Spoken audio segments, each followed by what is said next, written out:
En este momento, las 9 en punto. Radio UAA presenta Prospectiva 94.5. Un espacio para analizar el entorno político, social y económico de la mano de los profesionales. Prospectiva 94.5. Comenzamos.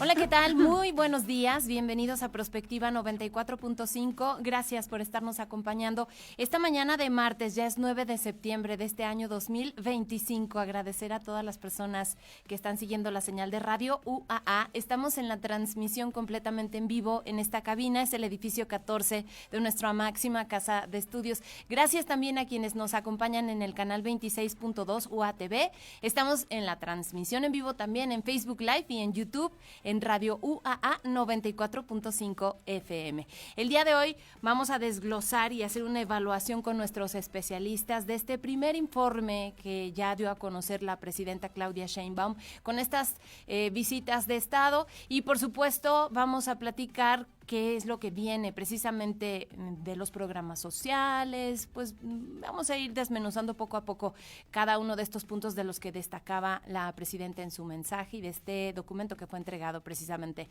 al Congreso de la Unión. Gracias a Rafa Polo, gracias a Naomi Márquez que nos están apoyando en los controles técnicos y como todos los días, saludo con mucho gusto a mi compañera en la conducción, Mari Hernández. ¿Cómo estás, Mari? Buenos días. Hola, Leti, buen día a todo nuestro auditorio y pues decía la presidenta en su informe que estamos viviendo un momento estelar en la historia del país. Hablaba de crecimiento del PIB, de un desempleo mínimo, inflación a la baja, del combate a la pobreza que se ha reducido, pero también, según algunos analistas ya pues han puesto en la mesa algunos datos como que no se mencionaron a los 133,000 desaparecidos, la guerra en Sinaloa, el tema de salud que creo que es preocupante alrededor de todo el país y pues bueno, de eso se va a tratar hoy el programa, de tratar de ver, claro, los logros, pero también pues qué cosas faltaron de mencionar en este informe y las aristas de cada uno de los temas. Así que los invitamos a que se queden con nosotros esta hora. Y también que participen, la línea está abierta 449-912-1588, ahí nos pueden dejar sus mensajes de texto en WhatsApp. Estamos en Facebook y en Instagram, Radio UAA 94.5 FM. Y bueno, pues si les parece, vamos arrancando con nuestro resumen.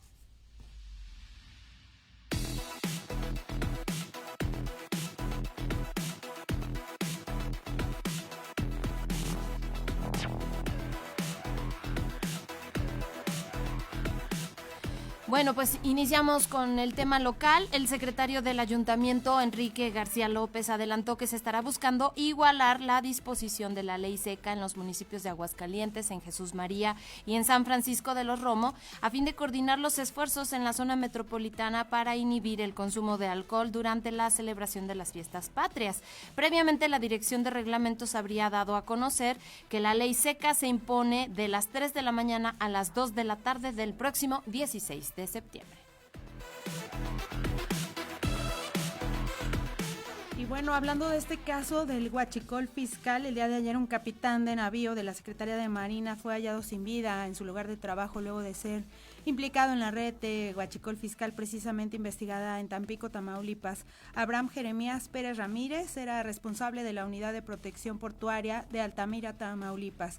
Algunos medios citan fuentes federales y mencionan que se trató de un suicidio. Sin embargo, la Marina publicó ayer un tuit o una publicación en X dando solamente el pésame y no difunde específicamente la causa por la que fue hallado muerto este marino. Los hechos se presentan precisamente en el estado de Tamaulipas tras salir a la luz que presuntamente recibía sobornos de 100,000 pesos por buque involucrado en el contrabando de combustible.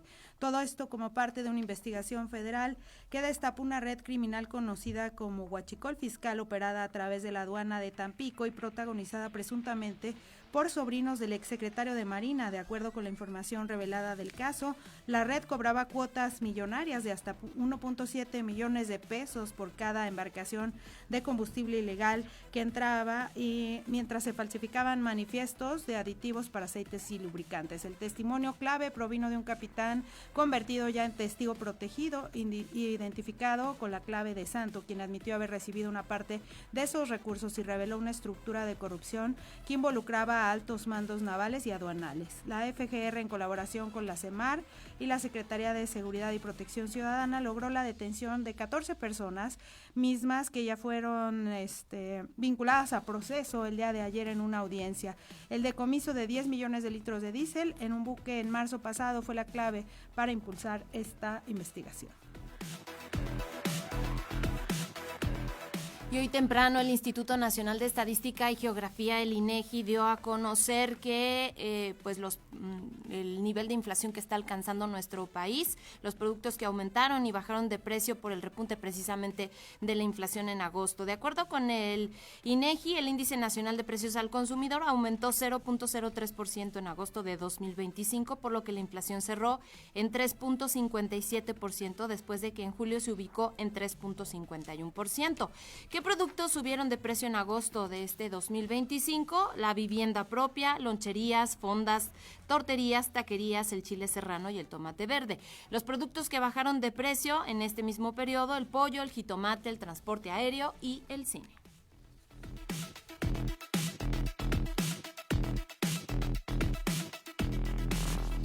Y antes de vencer el plazo, el secretario de Hacienda, Edgar Amador, entregó en la Cámara de Diputados la propuesta de paquete económico, el cual prevé un gasto de 10.193.683 millones de pesos, monto mayor en 5.9% respecto a este año. Proyecta para el cierre del próximo año un crecimiento económico entre 1.8 y 2.8%, impulsado por la fortaleza de la demanda interna, la posición estratégica del país en las cadenas globales de valor y el entorno comercial, con una menor incertidumbre. Calcula que para el cierre del año próximo la inflación estará en un 3%, un tipo de cambio de 18.9 pesos por dólar y una tasa de interés del 6%. Además, estiman ingresos presupuestarios por 8.7 billones de pesos, dentro de los cuales la captación de impuestos es de 5.8 billones y que será la columna vertebral. Los impuestos que van a incrementar, según se dijo en este paquete, son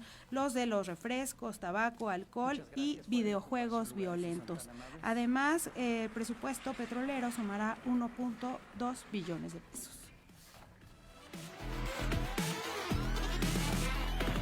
Y en información internacional, los palestinos que viven en las ruinas de la ciudad de Gaza fueron bombardeados este martes con panfletos israelíes.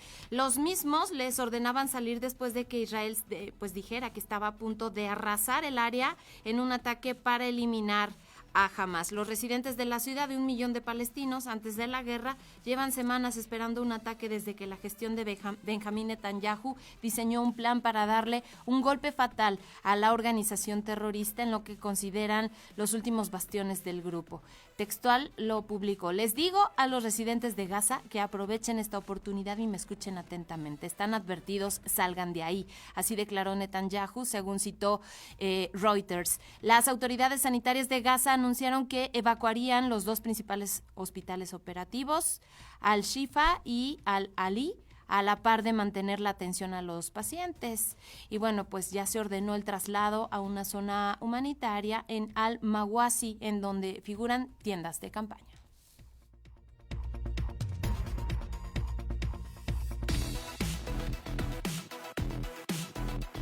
Comunícate al WhatsApp al 449-912-1588. Búscanos en Facebook como Radio UAA o en Instagram Radio UAA 94.5 FM.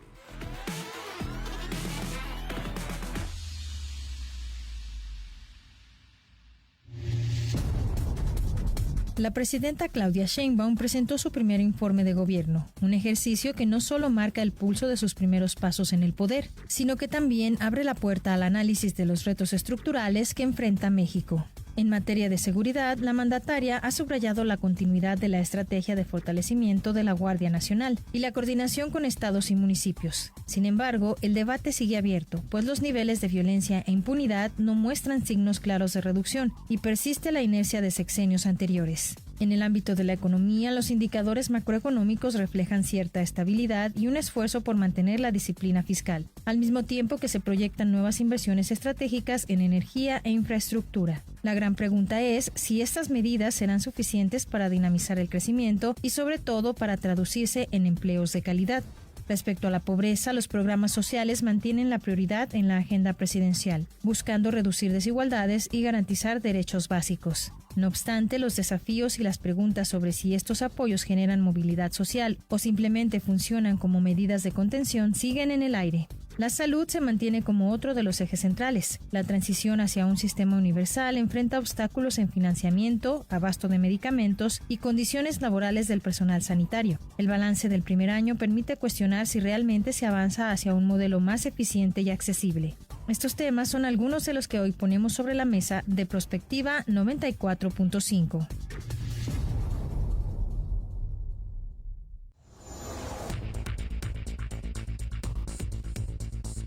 Ya son las 9 de la mañana con 11 minutos, pues es el tema el día de hoy, esta evaluación del informe de la presidenta Claudia Sheinbaum, y agradecemos muchísimo la participación de nuestros especialistas. Hoy recibimos con mucho gusto a Roberto Ahumada, él es analista político. Bienvenido y muchas gracias. ¿Qué tal? Muy buen día, saludos a toda la audiencia. Gracias. También está con nosotros Andrés Díaz Larios, analista del Despacho de Asuntos Públicos. Bienvenido, Gracias, Andrés. Marielet y Roberto, y a todo el auditorio, muy buen día. Gracias a los dos por estar aquí con nosotros. En un momentito más, a ver si se incorpora a este panel el maestro Ricardo Ramírez, que viene del área de Ciencias Políticas de nuestra casa de estudios, que tuvo un percance, pero bueno, a ver si alcanza a llegar. Y bueno, pues yo creo que este primer informe representa un momento clave precisamente para la evaluación del rumbo del país, más allá del tono celebratorio que obviamente caracteriza este tipo de ejercicios, pues hacer, como decía María al principio, una evaluación de qué aspectos van por buen camino, son positivos y que hay que dar énfasis, sobre todo porque, bueno, pues sabemos de pronto el control que tiene el gobierno federal para llevar hacia las masas la información que necesitan, que pues todo el mundo tenga pues precisamente a la mano. Y bueno, justo este documento, este mensaje mostró avances en la reducción de pobreza, inversión extranjera y seguridad, pero también deja muchas dudas sobre la sostenibilidad de este modelo económico que viene pues siguiendo un poco lo que se hizo en la pasada administración que encabezaba el expresidente Andrés Manuel López Obrador. ¿Qué les pareció a ustedes pues este mensaje? ¿Por dónde podríamos empezar? Bien, excelente. Pues sin duda alguna creo que es menester tener este tipo de espacios para poder ejercer una crítica, sobre todo una crítica propositiva. Como filósofo creo que es fundamental y de vital importancia poder ejercer aquello que mencionaba Adorno sobre la dialéctica negativa, que es hacer este contraste de discursos positivos de que es el mejor gobierno de la historia de México contra la percepción, la realidad. Ahora, para analizar pues todo acto político, sin duda alguna necesitamos definir el paradigma para poder ser puntuales y objetivos, ¿no? Entonces, creo que a grandes rasgos, para después empezar a entrar en temas más específicos, a ver, la presidenta Claudia Sheinbaum llega con una aprobación del 79%. Uh-huh. Nunca antes ningún presidenta lo había tenido en México. Algo hacen muy bien en comunicación, algo hacen bien para poder tener esta percepción social.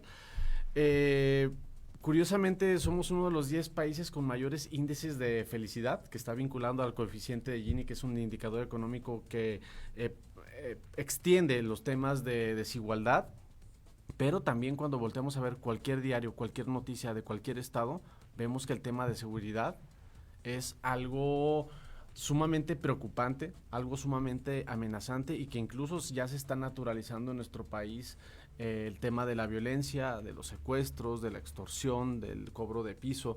Entonces, pues bien, creo que a grandes rasgos en temas económicos también, híjole, hay cifras, ¿no? Como por ejemplo el 2.7 de desempleo, ¿sí? Uh-huh. Pero el 73% de los empleos en este país son informales, uh-huh, ¿no? Entonces, bueno, hay muchas cuestiones así que creo que a lo largo del programa podemos ir dilucidando para poder, pues, llegar a alguna conclusión un poquito más cercana a la perspectiva de cada quien, ¿no? ¿Coincides en que estamos viendo un momento estelar en el país? Pues yo creo que mucho influye en la parte de comunicación, como bien dice Roberto, porque hay que recordar que antes, el 1 de septiembre, y a mí me gustaría empezar con eso, con lo del formato, era el Día del Presidente, ¿no?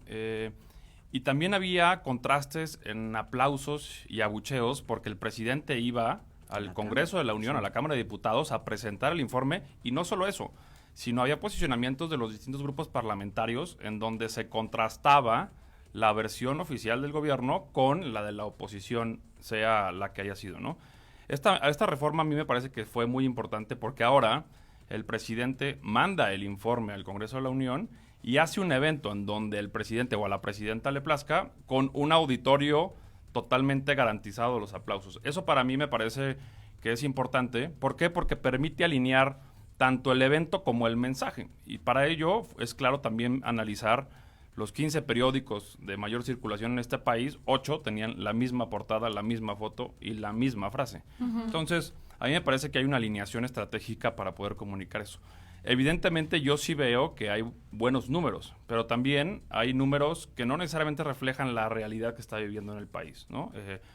Hay temas económicos que a mí me preocupan, si bien, por ejemplo, la exportación en el país no ha disminuido, inclusive ha aumentado, a mí me parece que también puede ser un síntoma de que los países como Estados Unidos están generando reservas ante posibles aranceles en el otro lado del país. Eso pudiese ser o pudiese concluir en una disminución de la demanda en los próximos meses. Entonces, yo sí creo que también, por ejemplo, en la parte de seguridad hay una reducción en el 25% en los delitos dolosos, como ellos lo dicen. Yo sí he visto digamos, en la vida cotidiana, mucha más presencia de la Guardia en carreteras, vemos mucho mayor detenciones. En solo un mes hubo más decomisos de droga, armas, que en 5 años del presidente Andrés Manuel. Entonces, sí vemos avances, pero habrá que analizar dato por dato si realmente son objetivos o no. Justamente los empresarios se manifestaron respecto del tema de la seguridad, del Estado de Derecho, claro, que, bueno, pues con todas estas modificaciones, cambios, reformas que se vienen, pues como que la situación de inversión en nuestro país, pues como de pronto puede presentar algunas debilidades justamente por el tema del sistema de justicia, claro, y a pesar de todo reducción de la pobreza, fortalecimiento de los programas sociales, disminución de la inflación, etcétera, a pesar de todas estas cifras, están preocupados por cómo queda el marco, el Estado de Derecho en general en nuestro país. Sí, claro, a ver, estamos ante una reconfiguración de cómo entendíamos al Estado, incluso a la política, ¿no? Algunos amigos abogados dicen, no, es que aquel espíritu de las leyes, es que la división de poderes de Montesquieu se acabó, ya, o sea, lo que avecinaba a Duverger cuando hablaba de los partidos políticos, de la conformación del equilibrio de los poderes, en México ha sido algo ya del pasado. No estoy diciendo que sea bueno ni que sea malo, habrá que ver cómo funciona, porque evidentemente no funcionaba, pero sin duda alguna, como bien mencionas, eso genera una incertidumbre para el tema económico, y es que sin duda alguna también todo va estrechamente ligado. ¿Cuáles son los 3 ingresos de los cuales el país se sustenta? 1, el petróleo.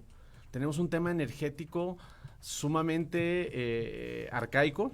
Todos los países están apuntando a energías renovables, energías verdes, y nosotros seguimos apostándole al tema de las refinerías, ¿no? Segunda, las remesas, que aquí es como una paradoja existencial, porque como la gente no tiene oportunidad en México para poder generar, entonces se va a Estados Unidos, manda el dinero y con el dinero se genera una derrama económica que permite pues establecer una ecuanimidad dentro del contexto económico. Y tercero, el turismo, el cual pues sin duda alguna también es severamente afectado con todos los temas que existen en el tema de seguridad. Entonces, ellos dicen que aumentó, ¿no? Sí. El turismo en el país, eso dicen, ¿no? O sea, y es que también, a ver, los datos son bien complejos, por eso hacía hincapié en el tema de bajo qué paradigma lo vamos a analizar.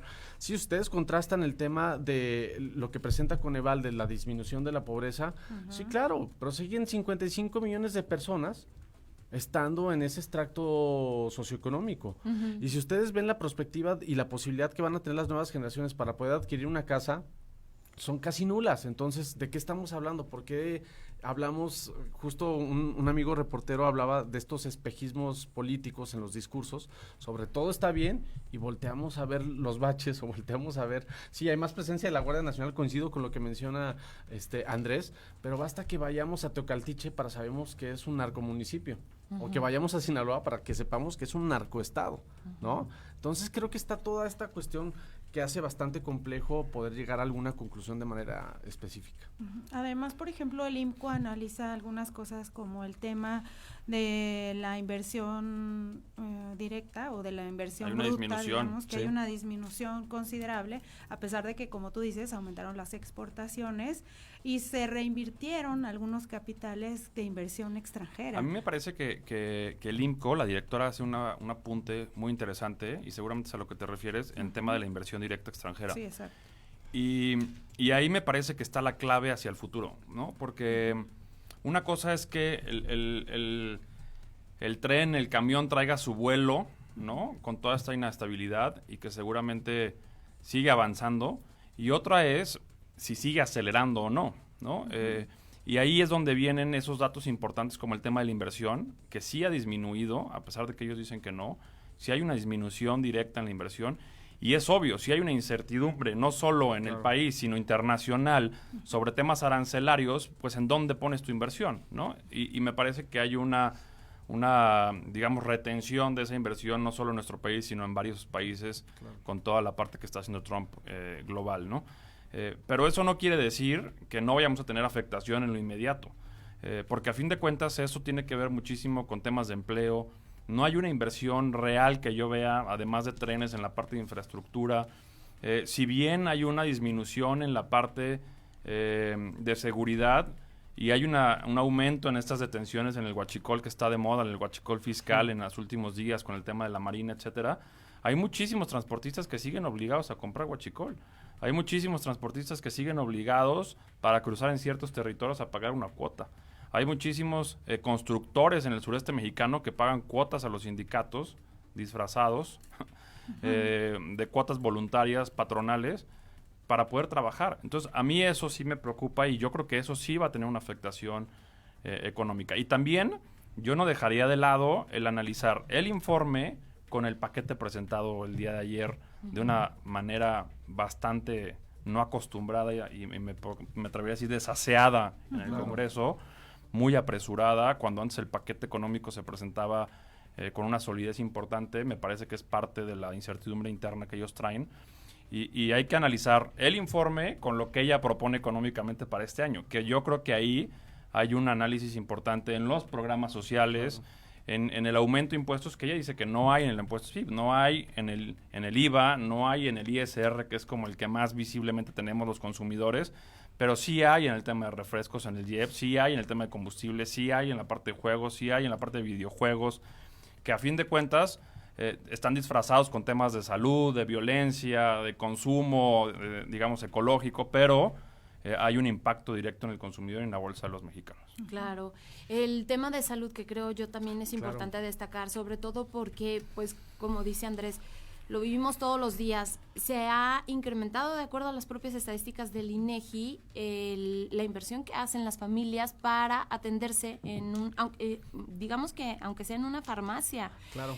Porque estamos completamente rebasados en las instituciones públicas. Entonces, parece que se va a dar continuidad precisamente a este sistema universal que no sabemos qué tantas bondades al final puede traer.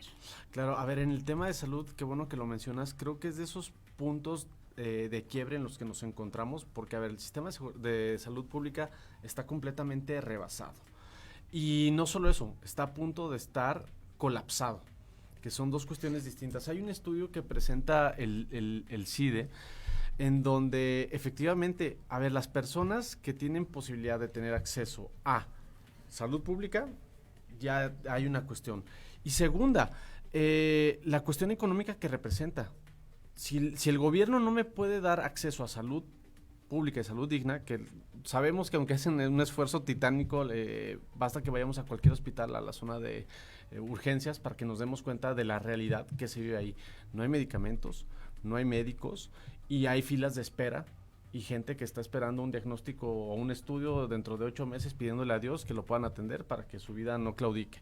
Entonces, cuando vemos esto, vemos uno de los puntos sociales que más condicionan la tesitura social. ¿A qué es a lo que voy? Cuando tú le preguntas a una persona, ¿a dónde mandarías el presupuesto? ¿A seguridad, a educación o a salud? Pues sin duda alguna la urgencia, la presteza tiene que estar en la salud pública. Y efectivamente, cuando Claudia Sheinbaum, la presidenta, pone esta nueva disposición sobre regular el tipo de alimentos que se venden en las escuelas, tiene que ver con un tema de prospectiva donde, a ver, o sea, un porcentaje muy elevado de los mexicanos padecemos o padecen de enfermedades producto de la alimentación o de todo un tema sociocultural en el cual pues, los niños crecieron con la dieta del gansito, las papitas y los chocorroles, y aunque más y le pongan más y más impuestos, pues lo siguen permitiendo, ¿no? O sea, es como... Lo siguen comprando. Y lo siguen comprando, ¿no? Entonces, esta cuestión es bien interesante. Se construyeron 31 hospitales y en temas de vivienda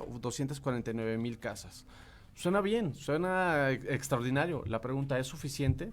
Y yo creo que la respuesta es evidente. No, no es suficiente. Estamos muy lejos de que sea suficiente. Ahora, cuando hablamos del tema de salud, pues creo que tiene que ir ligado a estos programas sociales y de combate a la pobreza, porque aunque hay un incremento en las personas que salieron de la pobreza, cuando vemos estructuralmente el tema, pues hay cuestiones como la salud, como la educación y como el gasto, que no necesariamente se han superado y que quizás con los programas sociales lo que haces es poder ir a comprar un medicamento a una farmacia privada, pero solamente está compensando y en realidad no está haciendo ese combate directo a la pobreza. No sé. Y mira, yo no soy experto en el tema de reducción de la pobreza, pero lo que sí sé es que ellos están buscando 2 mecanismos para reducción de la pobreza, me parece. Los programas sociales, hay 35 millones de familias beneficiarias de programas sociales, que no es poca cosa y no es barato. Y la segunda, el aumento del salario mínimo, que eso, ambas, a mí me parece, tendrán un punto. La liga no es infinita, ¿no? Y no es irrompible. Entonces, habrá que ver hasta dónde da esa liga. Me parece que la reducción de la pobreza se tendría que generar con mayor inversión, empleo formal, pago de impuestos de manera uniforme. Para mí eso tendría que ser una reducción de la pobreza a largo plazo. Lo que sí es cierto es que tendrá un límite este mecanismo de reducción de pobreza. ¿Hasta cuándo nos dará? No lo sé. No sé si a esta administración le tocará solucionar eso o no. Lo veo complejo porque su discurso está justamente basado y catapultado en esos programas. Pero a fin de cuentas hay un costo a mediano o largo plazo para poder sostener eso. Entonces, a mí me parecería que lo que tendríamos que evaluar es si realmente es una reducción o una distribución de la economía del propio gobierno, que eso no significa siempre en una estabilidad futuro. Claro. Damos la bienvenida a este panel al maestro Ricardo Ramírez. Él es el jefe de Departamento de Ciencias Políticas de aquí de nuestra institución. Gracias, maestro, por estar aquí con nosotros. Bienvenido. Hola, ¿qué tal? Buen día, Mari, Leti, Andrés. Gracias. Muchas gracias. Gracias por estar aquí con nosotros. Y bueno, la opinión que usted tiene, precisamente el sector empresarial que ya ha estado aquí con nosotros en Prospectiva, ha hablado de esta preocupación. ¿Cuánto va a permitir este crecimiento en el otorgamiento de programas sociales, pues una estabilidad económica en nuestro país? Claro, creo que es un tema muy relevante porque ahorita tenemos que pensar la economía no en un sentido... hay un término que me gusta cómo se utiliza, que es parroquial, ¿no? O sea, no un término que estamos aislados de las relaciones con nuestro vecino Estados Unidos y sobre todo con la Unión Europea, que es algo que muchas veces no se toca este tema. Sin embargo, pues es un hecho que no solo en México, sino en diferentes países hay una consecuencia producto de los aranceles, lo cual cambió las economías totalmente, tanto de producción como de exportación e importación. Entonces creo que México no queda aislado y sobre todo al tener un punto estratégico de lo que llaman el nearshoring, ¿verdad? Entonces creo que algo que es relevante es ver que estos asuntos no son aislados de México, y hay algo que me llama mucho la atención, que por ejemplo la Unión Europea está muy interesada en continuar sus inversiones en México, porque México representa un porcentaje sustancial para la producción y exportación e importación de la Unión Europea. Entonces creo que no debemos voltear solo sobre un eje y decir que estamos limitados, que hay una amenaza. Claro, es un hecho que vivimos una realidad complicada, la seguridad. Nosotros lo vivimos, el desplazamiento ahora interno de estados a estado, pero también el desplazamiento de inversiones, ¿no? Producto de la seguridad. Entonces creo que pues tenemos que continuar trabajando en eso, ¿no? Nosotros nos toca empezar a ver esas nuevas alternativas para que los tomadores y tomadoras de decisiones pues tengan esas opciones, ¿no? Uh-huh. Son las 9:30 a.m. Vamos a hacer una pausa. Los invitamos para que participen con nosotros. La línea está abierta, 449-912-1588. En las redes estamos en Facebook y en Instagram como Radio UAA 94.5 FM.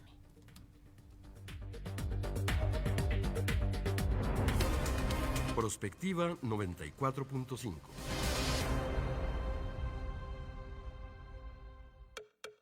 XHUAA 94.5 MHz de frecuencia modulada, transmitiendo a 25,000 watts de potencia. Estudios y oficinas en el edificio 14 de Ciudad Universitaria.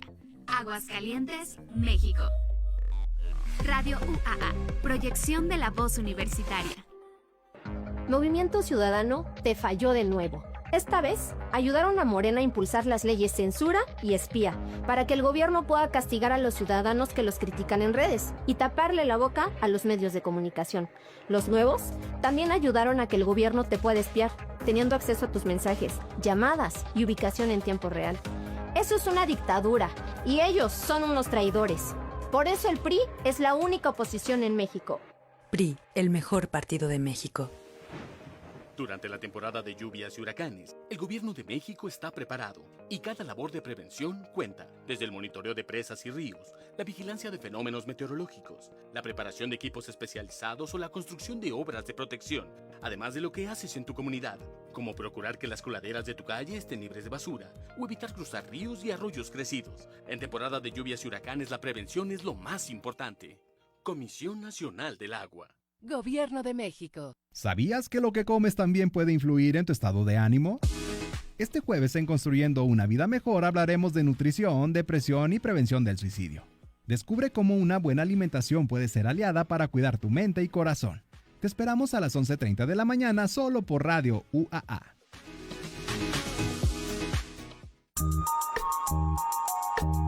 La hora exacta, las 9:32.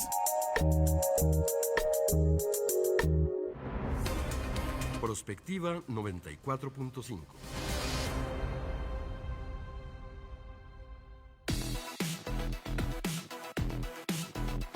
Comunícate al WhatsApp al 449-912-1588. Búscanos en Facebook como Radio UAA o en Instagram, Radio UAA 94.5 FM.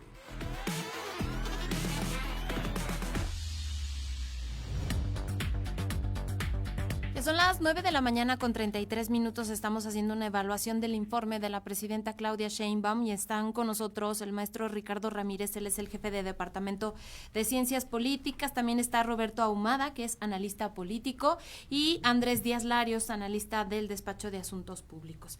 El tema de la seguridad, del que hemos hablado poco, pero parece que, o por lo menos en el mensaje que dio la presidenta Andrés, pues va a dar continuidad a algunos cambios que ya se propusieron a nivel del Congreso en el tema de la Guardia Nacional.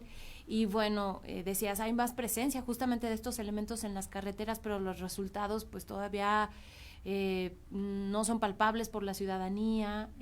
Vemos un estado como Sinaloa, pues en estos días con manifestaciones de que llevan un año en un tema completamente ya inllevable, por ejemplo. El tema de seguridad me parece que es el poner el dedo en la llaga a este gobierno y al pasado. Me parece que ese es un factor que afecta a todos los otros sectores del país. Y justamente yo el tema de seguridad veo que la presidenta hace dos jugadas al inicio de su gobierno. Primero, justo ahora sí de manera formal, llevar la Guardia Nacional a la Sedena, ¿no? A través del Congreso. Y también mete una iniciativa para fortalecer la Secretaría de Seguridad Pública a García Harfuch, que es uno de los hombres más cercanos a la presidenta, y me parece el interlocutor real de la relación con Estados Unidos y México. Lo que hay que ver es si realmente hay una voluntad de la presidenta de poder acabar con ciertos temas complejos que hay en este país, como el libre tránsito en las carreteras, el tema del huachicol y huachicol fiscal, o si realmente es solo una presión de los Estados Unidos hacia México para no poner aranceles en distintos temas. La realidad es que yo sí veo una mayor acción por parte del gobierno a diferencia de los últimos 6 años de Andrés Manuel. Eso no quiere decir que estemos ni cerca de poder estar en un país en donde no nos preocupe el tema de seguridad. Todos los que estamos aquí, y eso que vivimos en un estado con índices mucho mejores que otros en temas de seguridad, pues hemos conocido no solo personas que se han desplazado de Zacatecas, de los Altos de Jalisco por falta de seguridad, sino que también han sido vulnerables nuestras casas, vehículos, oficinas, negocios en esta ciudad. Entonces, conocemos a transportistas, conocemos a cementeras, a mineros, que no pueden trabajar porque el tema de inseguridad está sumamente complejo. Yo lo que sí veo es que hay una alineación política a Omar García Harfuch, cosa que no había en la administración pasada. Yo sí veo una estrategia mucho más coordinada, digamos, con la parte civil de inteligencia como con la parte militar y la milicia. Lo que también es cierto es que ya hay muy pocos policías confiables. Y tan es así que el 80-85% de los secretarios de seguridad pública de los estados ya son militares. Entonces, eso te habla una poca confianza a la policía civil que hay en todos los estados, estatales, municipales, y eso tendría que ser un tema que nos preocupa o que nos debería estar preocupando, porque también el tema militar, desde mi punto de vista, no tiene que ser un tema permanente, tendrá que ser un tema temporal. Entonces, yo veo avances, veo que estamos muy lejos, y me preocuparía que solo fuera un tema voluntad de los Estados Unidos y no del propio gobierno mexicano. Y luego hablando en tema de seguridad, vemos que la medición se hace siempre por esto de los homicidios dolosos, ¿no? Claro. Que han tenido una baja de 25%, pero que no volteamos a ver otros delitos de alto impacto que también hacen mucho daño, como el de la extorsión, que ahora, bueno, se está proponiendo una ley sí, para combatir la extorsión, pero que hay 7 millones al menos de personas al año que son víctimas de la extorsión. Esto si tomamos en cuenta las denuncias, claro, no digamos el total de los que son extorsionados. Sí, a ver, el tema de seguridad, como bien menciona Andrés, creo que hay una declaración que hace Nayib Bukele. Dice, a ver, cualquier país del mundo puede acabar con el crimen organizado utilizando las fuerzas militares. En cuestión de 3 años, él en su país logró hacerlo. Y digo, no es que esté muy a favor de las medidas que él toma. ¿Cómo? Cuestionable, ¿no? Sí, no, completamente cuestionable, pero logró erradicar esta cuestión. Ahora, aquí hay algo bien interesante que une algunas variables que estamos viendo dentro de este tablero de análisis. Uno, el tema de que en México la oposición pues prácticamente está desfragmentada. Y la mayor oposición posiblemente ha sido Donald Trump, que cuando hace alguna declaración sobre temas de aranceles, entonces de manera inédita algunos capos son entregados o son trasladados directamente a Estados Unidos y se empieza a generar como cierto equilibrio. El filósofo francés Robert Redeker menciona que cuando un gobierno no tiene un punto de presión para poder tener una contraparte, pues se empieza a generar como una especie de un cliché que es una óptica difuminada. Es decir, que no hay claridad sobre lo que está pasando. El tema específico que tú mencionas de las extorsiones, igual es un discurso que tal vez no toman muchos medios de comunicación, pero que nosotros lo vemos y lo escuchamos, y que si vamos a la agropecuaria aquí en Aguascalientes vamos a ver un montón de gente, pero pues finalmente creo que va vinculado a un tema de economía, va vinculado a un tema de seguridad. Yo coincido con el tema de que García Harfuch es una pieza, es el alfil que tiene este gobierno, pero también hay una cuestión muy endeble en la verticalidad de la política pública para poder fustigar este desborde que hay en temas de violencia, en tema de narcotráfico. A ver, es propiamente también Milton Friedman y también algunos economistas franceses como Thomas Piketty mencionaban que el caso particular de México, por su cercanía con Estados Unidos, hace que seamos un territorio geopolíticamente vislumbrante y atractivo para el tema del crimen organizado. Entonces, la complejidad que tiene México, pues es muy elevada. No obstante, pues todos sabemos que es mucho más fácil la verticalidad que tiene el crimen organizado a la verticalidad que tiene cualquier gobierno que ha tenido este país. Entonces, creo que ahí sí hay un área de oportunidad completamente que deben de atender, porque aunque haya muchos programas sociales, porque haya, como bien se mencionaba hace rato, más de 35 millones de personas que son beneficiarios, el tema de la seguridad es algo que no soportamos. Que la gente, a Felipe Calderón fue lo que le costó, ¿no? O sea, todavía un lastre, y a pesar de que hizo un muy buen gobierno en algunas áreas, es algo que sigue arrastrando, ¿no? Creo que ese es la mayor área de oportunidad que tiene el gobierno de la presidenta. Y yo creo que también otros 2 puntos importantes, maestro Ricardo, el tema de la soberanía nacional con no permitir la intromisión de fuerzas federales o de seguridad de Estados Unidos, y el de las desapariciones, del que tampoco se habló, por ejemplo. Sí, es un hecho que, bien como lo comentan los compañeros, se dejan de lado con estas cifras como diferentes esquemas de violencia que se viven, ¿no?, en México. Si bien yo creo que también es una realidad que lamentablemente en México se ha normalizado la violencia. Claro. ¿no? Ahorita hablaban de la extorsión, o sea, ya es un hecho común que al menos conocemos a alguien que le han intentado extorsionar haciéndose pasar por una institución bancaria. Pero como no es una extorsión que identifiquemos como, digamos, compleja o violenta o mediatizada, pues se normaliza, ¿no? A mí lo que me llama la atención en lo del informe es la mención que el fortalecimiento de la inteligencia en investigación para la seguridad, y creo que ahí va muy relacionado con el tema de la soberanía, porque ahora la soberanía no solo la tenemos que ver en el plano territorial, sino en lo digital. Y creo que ahora toda la agenda política, mediática se desarrolla en las redes sociales. Entonces la intromisión a esa soberanía digital también es, tan valiente o cuestionable, ¿no? Sobre todo en procesos electorales. Digo, no estamos aislados como México, lo vimos con Estados Unidos, ¿no? Claro. Todo el escándalo que se generó alrededor de eso. Y creo que ese punto también va a ser muy importante, porque en cuestión de capacitación o preparamiento de fuerzas especiales para combatir, pues sabemos quién se autonombra como el estandarte a nivel mundial para preparar, capacitar, y hay una línea muy delgada para el intervencionismo, ¿no? Entonces creo que en esta parte de fortalecer esto de la investigación, de la inteligencia, pues también va a permitir como sostener, ¿no?, parte de la soberanía. ¿Y qué pasa, Andrés, ahora que lo menciona el maestro, con las relaciones internacionales y diplomáticas? Porque al final de cuentas creo que nos enfocamos mucho a la relación con los Estados Unidos, pero bueno, hay una, digamos, afinidad con ciertos gobiernos de izquierda en Latinoamérica, incluso se ha visto como un coqueteo con los BRICS, etcétera. ¿Cómo ves tú esta relación internacional? Híjole, es un tema súper complejo y que tuvo un revés, digamos, hace 6 años, toda nuestra parte diplomática, y que con Trump se agravó, ¿no? Esta parte, y tuvo que volver a cambiar la posición de la propia presidenta. Yo lo que veo es que nuestra posición estratégica no nos da para pelearnos con el mundo, aunque queramos, ¿no? No hay manera que México se pueda pelear con Estados Unidos de manera permanente. Estados Unidos nos necesita, nosotros a ellos, y hay una relación naturalmente necesaria.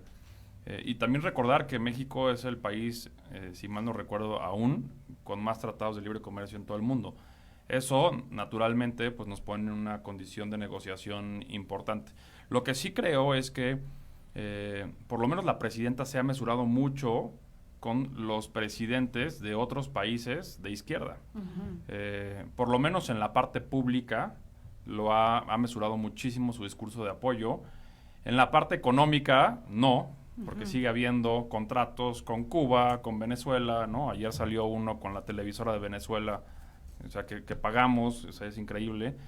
Pero lo que es una realidad es que yo sí creo que también nos ha afectado un poco y no hemos sabido mediar o el tema del peso, digamos, con China. Yo creo que me parece que China...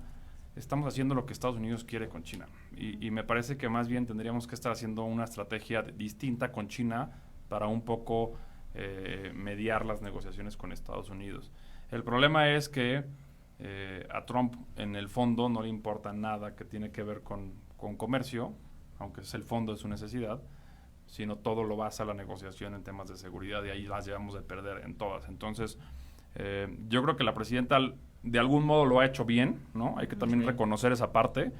No sé si se podría hacer mejor, yo creo que sí, seguramente, pero lo que sí es cierto es que ha logrado mantener un discurso. Hay quien dice que la visita de Marco Rubio no fue nada agradable a como la foto dice.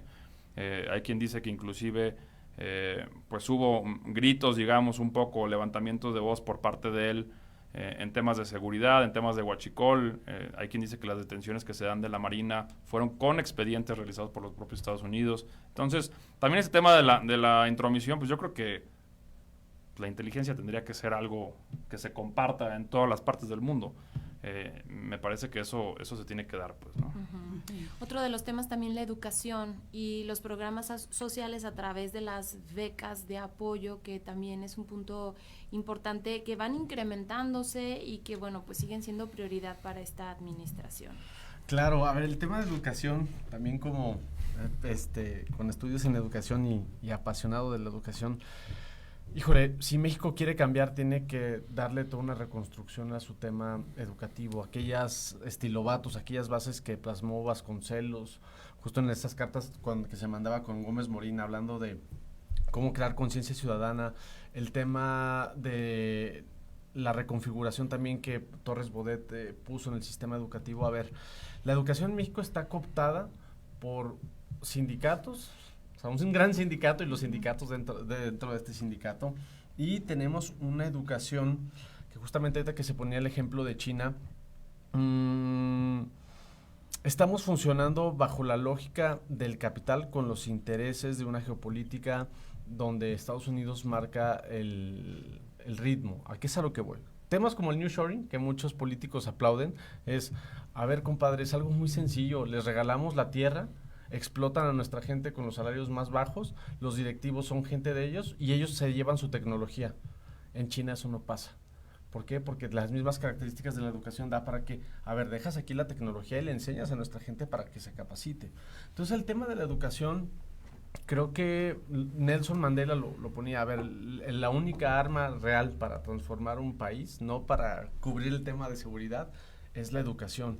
Entonces, cuando nosotros vemos que se rompió este esquema de evaluación que había para los docentes, para la calidad en la educación, el tema de constantemente estar capacitando a quien se encarga de la educación pública, híjole, dimos un retroceso de 20 o 30 años para volver al mismo esquema donde pues quien tiene el poder de las plazas de los maestros es quien va a educar, y cada vez que quieran un incremento en los salarios pues paralizan al país en las carreteras o en las avenidas principales. Entonces, cuando hablamos de la educación o de la perspectiva que debe tener el país, claro, y justamente fue Otto Granados, y si mal no recuerdo, el año pasado presentó parte de su libro donde hizo alusión al tema de la reforma educativa. Creo que debe de tomar esta parte. Si ciertamente es menester atender los temas de seguridad, los temas de salud, pues el futuro lo vamos a ver en la educación. Y justamente vemos cómo proliferan un montón de corporativismo académico, porque la educación en este país no se da abasto para poder dar esta oportunidad o esta herramienta, y la gente finalmente, ahorita que mencionamos el tema de los programas sociales, ahí también hay un vicio, es qué tan provechoso es tener tantos beneficiarios, pues no lo sé, pero no sé si ellos se pudieran incorporar directamente a una reseña laboral si no tienen título, si no tuvieron una educación. Si vemos los índices de analfabetismo que tenemos, y Aguascalientes es un caso inédito de cómo se está llevando bien. Le mando un fuerte abrazo a Alex Monreal, que ha hecho un excelente trabajo ahí, pero a nivel nacional, ahí vemos. O sea, quieren ver cuál es el futuro de este país, volteen a ver la educación, qué le estamos enseñando a los niños, a las próximas generaciones. Y el tema del desarrollo científico y tecnológico, ¿no? También, que creo que tiene mucho que ver con todo esto, y la vinculación con las empresas, como mencionabas tú al inicio, ¿no? Claro, sí, sobre todo porque tenemos como esta concepción de que desarrollo o incremento de patentes es sinónimo de estabilidad, y pues también comparto mucho lo que dice Roberto. Creo que esto tiene que venir desde las estructuras más básicas de la educación, ¿no? Recuerdo mucho que esta lógica ahora, pues la educación y nosotros que estamos desde la trinchera de lo público, pero la oferta educativa está desbordando, ¿no? Y más ahora con el desarrollo de tecnologías, o sea, preparaciones rapidísimas que dejan cuestionable, ¿no? Que no solo son carreras sencillas, sino también son carreras medulares para la sociedad, ¿no? De diferentes disciplinas. Y creo que este cambio tendría que venir en una reestructura, pero muy, muy, muy profunda de la educación, que no solamente permita abrir las puertas y dejar pasar a un cúmulo de personas, sino realmente ver una estrategia que conecte la educación con nuestras necesidades y con nuestra infraestructura social y también con nuestra infraestructura en el sentido de las instituciones públicas.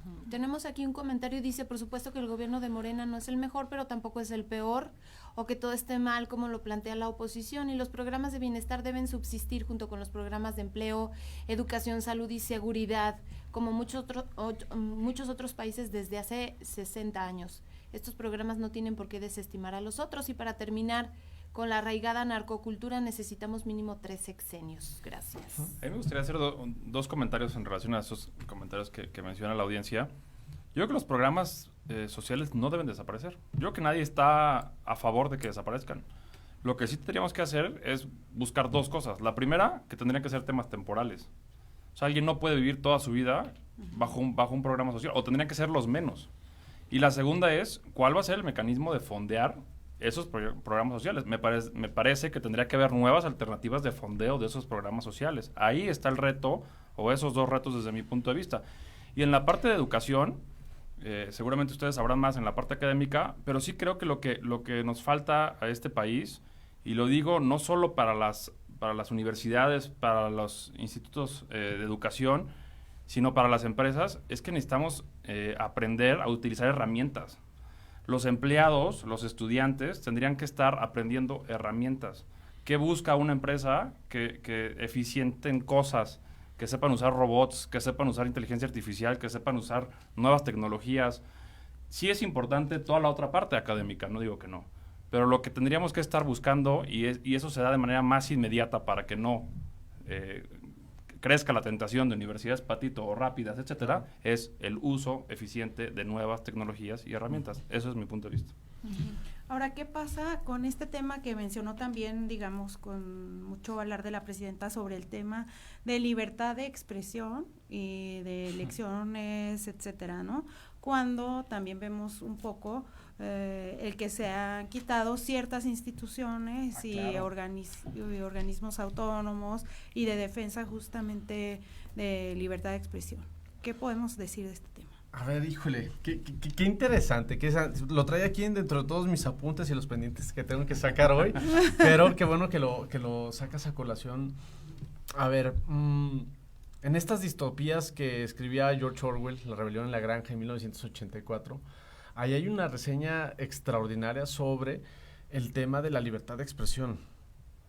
Qué curioso que ya no se pueda levantar la voz o se pueda criticar a alguien porque puede ser multado de manera inmediata, como ya ha habido algunos casos, ¿no? Como el caso de Noroña, ¿no? Que se queja de Alito cuando él era el primero que se levantaba a gritar y a aplaudir y a manotear y demás. Creo que este contexto hace una reseña muy puntual de cuál es el manejo del poder. El poder puede ser analizado de muchísimos modos. Michel Foucault lo hacía a través del tema de vigilar y castigar, Maquiavelo lo hacía sobre la conservación del propio poder, y creo que es lo que está haciendo Morena.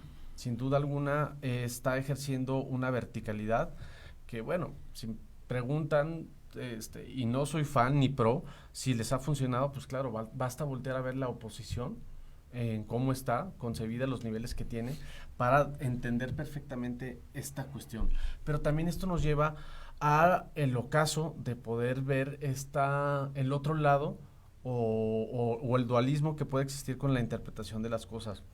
Ahorita que se mencionaba muy bien el tema de los programas sociales, hay un dato. Solo el 16% de las personas que están en un estado de pobreza logran salir de esto para subir a clase media. pero el 36% de la clase media desciende a la pobreza, ¿sí? Ya no hablemos de la gente que tiene la posibilidad de llegar a acceder a una universidad. Quienes están estudiando ¿de qué sirve que tengan un doctorado si no hay trabajo? Porque las tasas de empleo, también se refirió al principio, el 74% de la gente en este país vive en un tema de un empleo informal. ¿Por qué? Porque no da, a las empresas no les da para poder cubrir todo el seguro social y demás. Entonces, el tema de la libertad de expresión, claro, hay que tener mucho cuidado. Hay que tener mucho cuidado y sí, tema político muy bien llevado, pues sí, pero ya no hay transparencia. Todo lo que se hizo en la reforma de 2014 con el Sistema Nacional Anticorrupción se desvaneció. Claro. Maestro Ricardo, pues un comentario para cerrar este espacio y hablar un poquito de lo que vamos por buen camino en este sexenio, por lo menos en este primer año. Sí, exacto, pues yo creo que es un año, bueno, casi un año, ¿verdad?, de que tomó el poder la presidenta. Hay muchas expectativas, creo el trabajo, el avance en lo económico ha sido estable, sí. Es algo que reconocer porque en los cambios de sexenio vivíamos anteriormente eso, sabíamos, cambio de presidente y todos se agarraban porque venía una crisis, ¿no? Sí, devaluación. Exacto, entonces, pues también, pues, respecto a los programas sociales, también considero que, pues, han beneficiado a la sociedad en general, sobre todo a las personas vulnerables de la tercera edad y mujeres. Claro. También reconocer que ese dinero sale de nosotros, o sea, no es como que el gobierno lo esté produciendo, sí, sino es la dinámica de la sociedad, ¿no? Tanto de quienes pagan impuestos que pues pagamos una proporción robusta, ¿no? De impuestos, o sea, y estamos acostumbrados, lamentablemente pues en otros periodos no lo veíamos, ¿verdad? Por así decir, no veíamos nuestros impuestos, pero ahora pues es una realidad. Yo creo que coincido con lo que decía Andrés, los programas sociales no solamente deben de servir para contener una situación, ¿no?, sino también deben de tener un mecanismo sustancial que permitan cambiar las condiciones cuales sea, de salud, educación o económicas. Claro. Eso sería. Pues se nos acabó el tiempo, les agradecemos muchísimo a los tres que gracias. han venido. Andrés, Roberto, gracias maestro Ricardo, y ya nos vamos. Muchas gracias a todos los que estuvieron pendientes del programa. Mañana los invitamos como siempre a que nos acompañen. Vamos a hablar sobre la prevención del suicidio, pero pues lo vamos a enfocar un poco más a las personas que han tenido algún abuso sexual o también a personas de la comunidad LGBT o con alguna discapacidad. Así que los esperamos mañana a las 9 de la mañana. Gracias a Rafita Polo, gracias a Naomi Márquez que nos apoyan en los controles técnicos y a ustedes por acompañarnos. Que tengan un excelente martes. Radio UA presentó Prospectiva 94.5. Un espacio para analizar el entorno político, social y económico de la mano de los profesionales. Prospectiva 94.5.